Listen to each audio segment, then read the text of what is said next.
আপনি যাকে আদর করে মহাব্বত করে চাচা চাচা বলে ডাকেন, তিনি আর কেউ নয়, তিনি হচ্ছেন আমির হামজা। আমির হামজাকে গোসল দেবার বন্দোবস্ত করা হচ্ছে, নবীজি অনুমতি দিলেন। আকাশ থেকে ফায়সালা হচ্ছে, আল্লাহ ডাক দেয়া বলে, রে জিবরিল যা। যে ব্যক্তিটা ফরজ গোসলকে ভুলে গিয়া ইসলামের জন্য নিজের জীবনকে কুরবানি করে দিতে পারে, ওই ব্যক্তির জন্য কি আমি আল্লাহ একটু দয়া দেখাতে পারি না? আমার বন্ধুকে বলে দাও, আমার বন্ধু যেন দুনিয়ার কোন সাধারণ পানি দিয়ে আমির হামজার গোসল না দেয়। আমি আল্লাহ রব্বুল আলামিন জান্নাতে রহমতি বরকতির পানি দিয়ে আমি আল্লাহ আমার বান্দার গোসল দিয়ে দিয়েছি। আমার নবীজি এটাকে পরিদর্শন করার জন্য যখন চলে গেলেন আমির হামজার নিকটে, যাই দেখে তখনও পর্যন্ত উহুদের ময়দানে আমির হামজার চুলের আগা বেয়ে বেয়ে পানির ফোঁটাগুলো পড়তেছিল। যেরকম সুবহানাল্লাহ, আরো যেরকম সুবহানাল্লাহ। হুজুর সামনে আসেন, সামনে আসেন, সামনে আসেন, সামনে আসেন, আর আসেন না, সামনে আসেন। এটা হচ্ছে সেই সুহাদা, যেই সুহাদার সাথে আমার আল্লাহ রব্বুল আলামিন দুইটা কাজ করলে জান্নাতে থাকার পারমিশন দেবেন। যেরকম সুবহানাল্লাহ। বাকি থাকলো কয়টা? মনোযোগী হন। বাকি থাকলো কয়টা? একটা। কয়টা? চতুর্থ নম্বর, ওয়াসসালিহিন,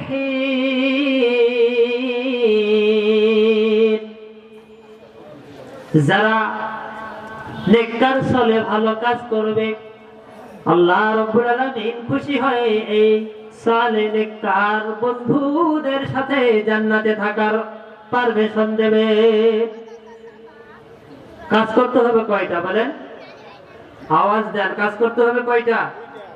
দুইটা। আর আল্লাহ বরকত দিবে কয়টা? কয়টা? এই চারটা বরকত আল্লাহ আমাদেরকে দেখ। আপনারা চান? আপনারা চান? তাহলে এই চারটা কাজ, সরি চারটা বরকতময় জিনিস যদি আমরা আল্লাহর দরবার থেকে পেতে চাই, তাহলে আমাদেরকে দুইটা কর্ম অবশ্যই করতে হবে। এক, আল্লাহর গোলামি। দুই, রসুলের ভালোবাসা। কথা বলে ঠিক কিনা? আল্লাহর গোলামি পুরোপুরি স্বীকার করতে হবে। দুই, রসুলের সুন্নতকে মন খুলে মহাব্বত করতে হবে। কথা বলেন ঠিক কিনা?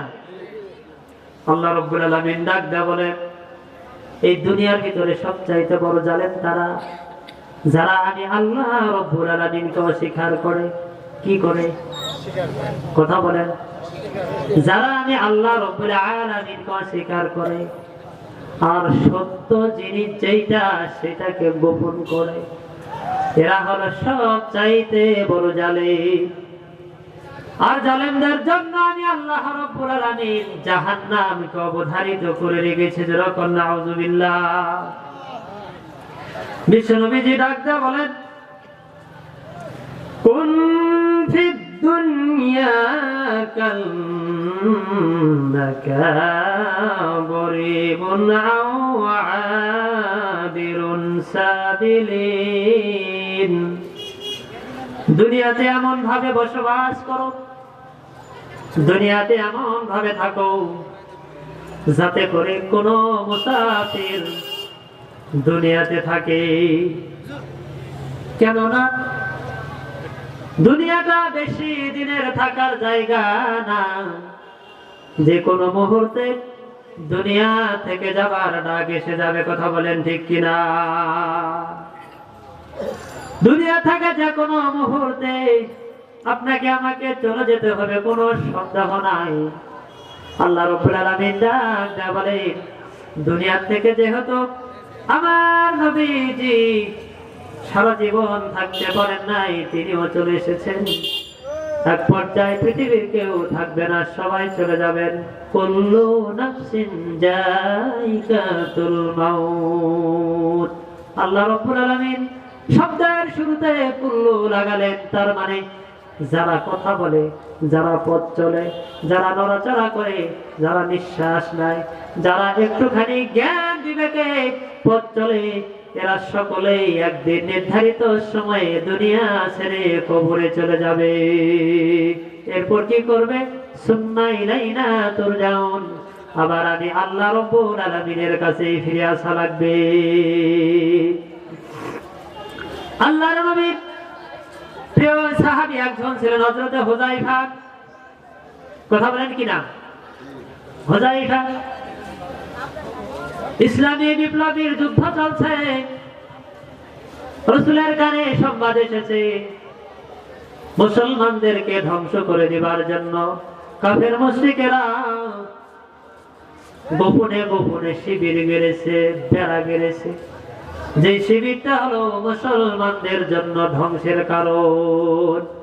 আল্লাহ নবীজি রাত্রি বেলাতে ঈশার নামাজ আদায় করার পরে সাহাবায়ে কেরামদেরকে ডাক দিয়ে বলেন, সাহাবীরা, তোমাদের মধ্যে এমন কেউ আছো গো যারা গোপনে গোপনে রাত্রি বেলাতে আধারে ওই জায়গাতে গিয়া তোমরা খবর নিবে যে মুসলমানকে ধ্বংস করার জন্য কাফেররা কোন কোন জায়গাতে শিবির গেড়েছে, বেড়া গেড়েছে, তোমরা এই সংবাদটা নিয়ে আসে দিবা। কে আছো তোমাদের মধ্যে?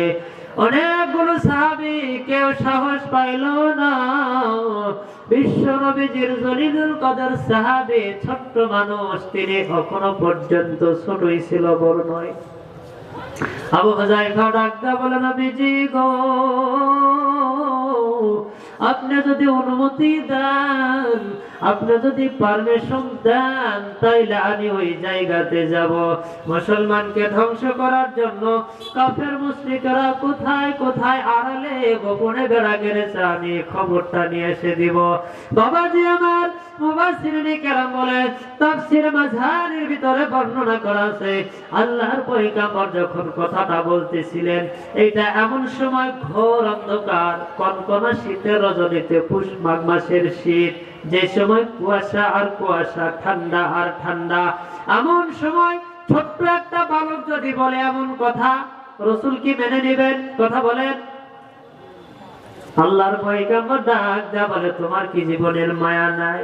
তুমি এমন ছোট্ট বালক, তুমি যদি ওই জায়গায় যাও আর কাফের মুশরিকরা যদি বুঝতে পারে তুমি মুসলমানের একজন, তাইলে তারা দেরি করবে না, মুহূর্তের ভিতরে একটা আছাড় দিয়ে তোকে হত্যা করে দিবে।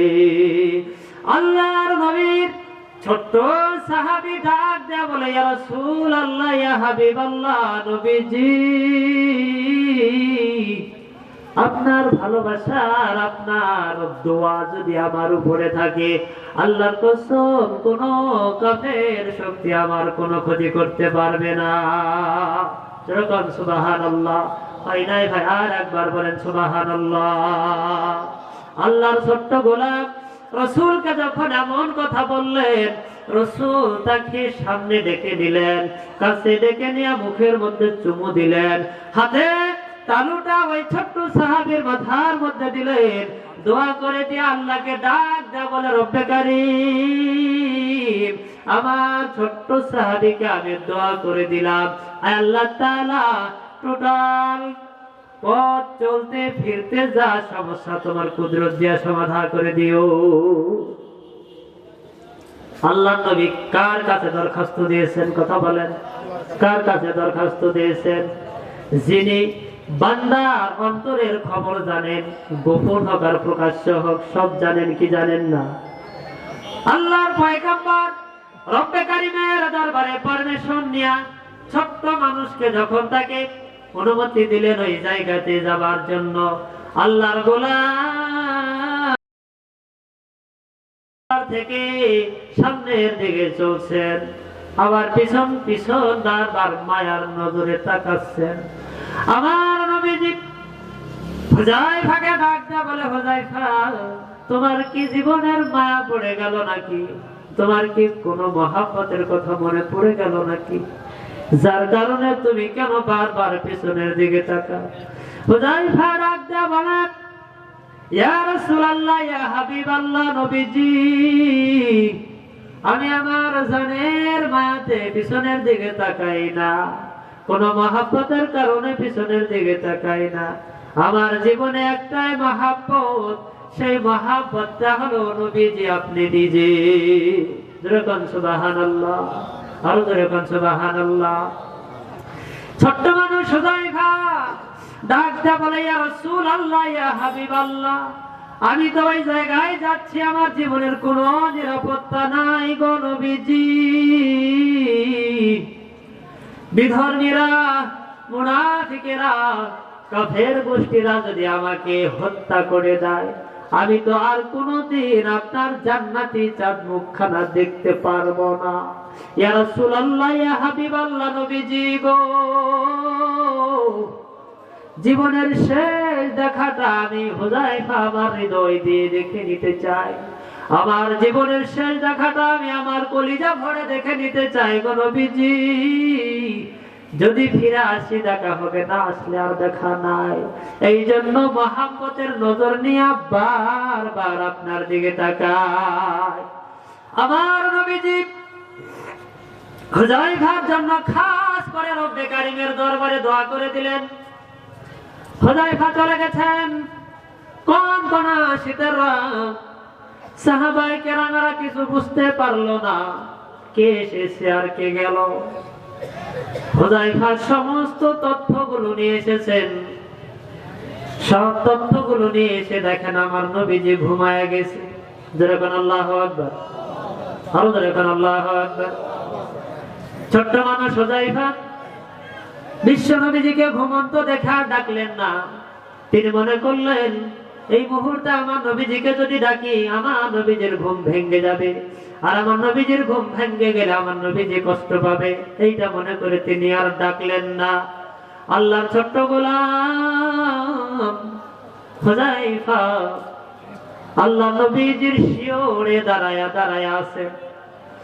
এমন তো মুহূর্তে হুযায়ফার দুইটা চোখের মধ্যে ঘুম চলে এসেছে। হুযায়ফা চিন্তা করলেন, কোথায় ঘুমাবো, ঘুমানোর কোনো জায়গা নাই। হুযায়ফা বিশ্ব নবীজি যেই জায়গায় ঘুমিয়েছেন, ওই জায়গায় বর্ণনা হলো খেজুর আঁশ দিয়া বুনানো দড়ি, ওই বুনানো দড়ি দিয়া তৈরি করা খাট, ওই খাটের মধ্যে রাসূল ঘুমিয়েছেন। ওই খাটের এক পাশে বিশ্ব নবীজি যেখানে ঘুমিয়েছেন, নিচে বসে মাথাটা খাটের মধ্যে লাগাই দিয়েছেন, হেলান দিয়েছেন, সেখানে হুযায়ফা ঘুম পাচ্ছে। আল্লাহ নবীজির ঘুম ভেঙে গেলে তাকায় দেখে ছোট্ট মানুষ হুযায়ফা নবীজির ওই খাটে মাথা হেলান দিয়া ঘুমাচ্ছে। আমার নবীজি হুযায়ফাকে ডেকে বুকের সঙ্গে জড়ায়া নিয়ে ডাক দা বলে, রে হুযায়ফা, তুমি কখন এসেছো? হুযায়ফা ডাক দা বলে, নবীজি গো, আমি এসেছি অনেক রাত্রে। রাত্র যখন গভীর হয়ে যায়, নবীজি আপনি তখন ঘুমিয়ে পড়ছেন, আমি আপনাকে ডাকি নাই। আমি জানি আপনাকে ডাক দিলে আপনার অবশ্যই ঘুমটা ভেঙে যেত, আর আপনার ঘুম ভেঙে গেলে আপনি কষ্ট পাবেন। নবীজি গো, এইটা মনে করে আমি হুযায়ফা আমাকে কষ্ট দিয়েছি, ও রাসূল আপনার ঘুমের কোনো বিঘ্ন ঘটাই নাই। আল্লাহর নবীজি হুযায়ফাকে বুকের সঙ্গে আলিঙ্গন করে নিয়ে দু চোখের পানি ছেড়ে দেই। আল্লাহর নবীজি যে খাটের মধ্যে ঘুমিয়েছিলেন, পৃথিবীর কোন সাহাবীর সাহস হয় নাই ওই জায়গায় ঘুমানোর জন্য। মাত্র দুইটা সাহাবীর সাহস হয়েছে। এক নাম্বার হলো হযরত আলী, আর দুই নাম্বার হলো হযরত হুযায়ফা। যেরকম সুবহানাল্লাহ। হুযায়ফাকে আল্লাহর নবী মহব্বত করে ভালোবেসে ওই খাটের মধ্যে শোয়ায় দিলেন। আর আল্লাহর নবীজি যেই কম্বল মুড়ি দিয়ে ঘুমিয়েছিলেন, ওই কম্বলটা ভালোভাবে আমার আপনার প্রিয় নবীজি নিজের হাত দিয়ে হুযায়ফাকে উড়িয়ে দিলেন। হুযায়ফাকে ডাক দেয়া বলে, রে হুযায়ফা, একটুখানি তুমি ঘুমিয়ে নাও, অনেক কষ্ট করেছো রে হুযায়ফা, দিনের জন্য, ইসলামের জন্য তুমি যা করেছো, আজকে আমি রাসূলের কলিজা ঠান্ডা হয়ে গেছে। হুযায়ফা আরাম করার পরে আল্লাহর নবী যে হুযায়ফাকে ডাক দিয়ে কাছে ডেকে নিয়ে বললেন, হুযায়ফা, আমি রাসূল একটা কথা তোকে বলে দিয়ে যাই রে হুযায়ফা, আমি রাসূল মরণের পরে যে জান্নাতে থাকবো, এ হুযায়ফা তুই সেই জান্নাতে আমার সঙ্গে বন্ধু হবি। যে রাসূল নিজে হুযায়ফাকে জান্নাতের সুসংবাদ দিচ্ছেন দুনিয়াতে, বলেন তো এই জান্নাতি সুসংবাদ প্রাপ্ত ব্যক্তি কি কোনো সাধারণ? কথা বলেন, কি সাধারণ? এই দুইটা কাজ যদি আমি করি, আল্লাহর গোলামি, রাসূলের যদি সুন্নতের ভালোবাসা আপনার আমার হৃদয়ে পরিপূর্ণ থাকে, আল্লাহ রাব্বুল আলামিন এরকম জান্নাতি ব্যক্তিদের সাথে জান্নাতে থাকার জন্য পারমিশন দিবে। ভাই গো, আলোচনা যতটুকু হইল, বাকি থাকলো কি বলেন তো? বলেন বলেন, বাকি থাকলো আমল। কি থাকলো? আমার রাসূল বলতেন, সাহাবীরা রে, তোমরা যতটুকু ইলম অর্জন করবে, ততটুকু ইলমের উপরে বেশি বেশি আমল করার চেষ্টা করবে। আল্লাহর আদালতে ওই আমলটা বেশি প্রিয় যে আমলটা বারবার করা হয়, যদিও আমলটা অল্প। অল্প আমলই আল্লাহর দরবারে বেশি প্রিয়, যদিও আমলটা বারবার করা হয়। যেরকম সুবহানাল্লাহ। এখানে আমার জীবন আজকে ধন্য। আজকে আমি আমাকে খুব গর্বিত মনে করছি এই কারণে, একই মঞ্চে আমার জীবনের দুইটা মুআল্লিমকে পেয়েছি। যেরকম আল্লাহু আকবার।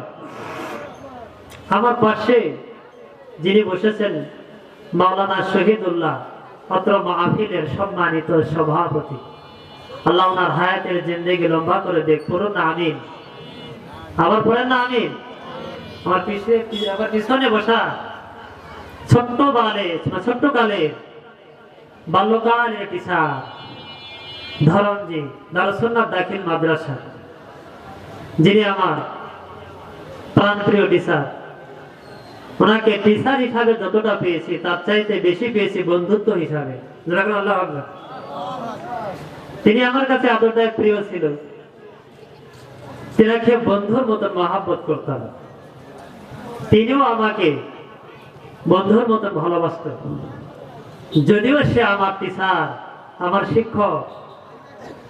আজকে আরেকটু কথা বলে শেষ করে নেব। আমরা যদি মাঠে ফসল ফেলাই, এই মাঠে ফসল ফেলার পর, কথাটা ভালো করে বুঝবেন ভাই, আমরা মনে করেন মাঠে ফসল ফেলালাম, মাঠে ফসল ফেলে কি সাথে সাথে আমাদের মনগুলো শান্তি পায়? কথা বলেন, শান্তি পায়? আমরা কি খুশি হই? খুশি কখন হয়? যখন ওই ফসলটা আমার আল্লাহর কুদরতি হাত দিয়ে, আল্লাহর কুদরতি নিয়ামত দিয়ে পরিপূর্ণ সফলতা দান করে আপনার আমার ঘরে উঠায়া দেয়, তখন কিন্তু আমাদের অন্তরগুলো খুশি হয়। কথা বলেন ঠিক কিনা? ধান লাগাইছি, ধান যখন কাটবো তখন আমাদের মন খুশি। কথা বলেন ঠিক কিনা? আজকে তো আমি মনে করি আমার ওই সব টিচারদের মনটা এতটাই খুশি হওয়া দরকার, এতটাই আনন্দিত হওয়া দরকার, যে কৃষকেরা তারা বীজ বপন করেছে, ছাত্র নামক বীজ বপন করেছে, আজকে তারা বৃক্ষে পরিণত হয়েছে, আজকে তারা ফল দিতে শুরু করেছে। এই ফল যারা খাবে তারাও গর্বিত, এই ফলকে যারা মহব্বত করবে তারাও গর্বিত, এই ফলকে যারা তৈরি করেছে, এই বৃক্ষকে যারা সম্পূর্ণ বিদ্যা দিয়ে, শিক্ষা দিয়ে গঠিত করেছে, আজকে তারা সবচাইতে বেশি খুশি। কথা কোন ঠিক কিনা? কথা কোন ঠিক কিনা? দোয়া রাখি আল্লাহর কুদরতি আদালতে আমার অধ্যয়ন কালে আমি যতগুলো শিক্ষককে পেয়েছি, তার মধ্যে হাতে গোনা কয়েকটা শিক্ষককে হারিয়েছি জীবন থেকে, তারা মৃত্যুবরণ করেছে। আল্লাহ পাক তাদেরকে জান্নাত দিক। আর যারা বেঁচে আছে, দোয়া রাখি আল্লাহ পাক সবাইকে তার কুদরতি বরকতি রহমতি ভালোবাসা দিয়া, নেক হায়াত দিয়া তাদের জীবনগুলোকে ধন্য করে দেখ। সকলে পড়ি আল্লাহুম্মা আমিন। সকলে পড়ি আল্লাহুম্মা আমিন। আমি যে আলোচনা করলাম, এই আলোচনার উপর আল্লাহ পাক সবাইকে যেন আমল করার তৌফিক দান করে। সকলে পড়ি আল্লাহুম্মা আমিন। আসসালামু আলাইকুম ওয়া রাহমাতুল্লাহি ওয়া বারাকাতুহু।